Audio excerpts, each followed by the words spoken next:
این هفته روزهای استراحتی شنبه و یکشنبه کارمندان ساحه معارف ناحیه واسه مуаллимони مуассисахои تحصیلات میانه عمومی و حشر عمومی برآمدند. در چنین روزهای آفتابی فصل سرما در آباد و زیبا گردانیدن محیط طبیعت شفاتی شهرهای دوشنبه کولاب آموزگاران سهم ارزنده خود را گذاشتند. این قطعه شهرها درآمدگاه به ناحیه واسه می باشد. از روی نقشه معماری نوی طراحی شده در این موضع چمنزار بنیاد می‌گردد. نهال‌های ارچه که حشرچیان هفته گذشته شنونیده بودند در این روز به آنها آب دادند. با وجود کمبارشی و گرم آمدن هوا در نیمه اول ماه دکبر برای نگاه داشتن نمی زمین منتظم حشرچیان به اینجا آب می‌کشانند. طبق دستور سپارش‌های پیشوای ملت اساسگزار صلح و وحدت ملی جناب عالی محترم ملی رحمان بخشیده به 30 سالگی استیقلالیت دولتی جمهوری تاجیکستان کارهای ободонии و سازندگی در ناحیه واسع با سرعت ادامه دارد.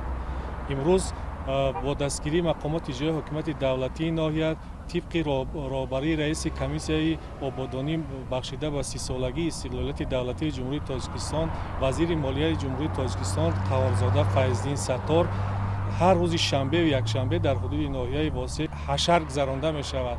از این حشر معرفچیان ناحیه خود را بی‌طرف نگرفته امروز در کار حشر دست جمعانه اشتراک نموده ایستادند. چنانه که امروز شما شاهد حال گشتید در دهه بهارستان چمنارا 300 نفر معرفچیان ناحیه در کارهای ободонии نهال شینانی فعالانه شرکت ورزیده ایستادند و چنانه که شما شاهد حال هم گشتید امروز زمین‌های بیکار خوابیده تل تپه بیکار خوابیده که در حدود ناحیه است با دستگیری مقامات اجرایی حکومت دولتی ناحیه با دستگیری کارمندان ساحه معارف امروز همه این موضع‌ها با پورگی با درخت‌های آرایشی شینانده می‌شود. در چمنزار غیر از نهال ارچه همچنین نهال‌های میوه‌دهنده شینانیدند.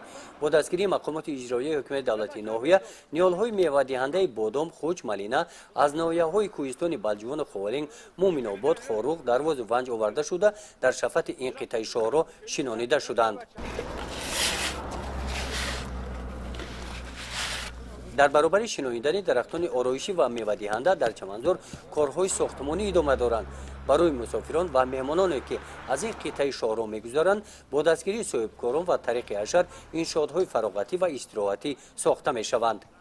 گزارش خواجه نظریف خدای نظر ظهورف از ناحیه واسع برای برنامه اطلاعاتی نوید.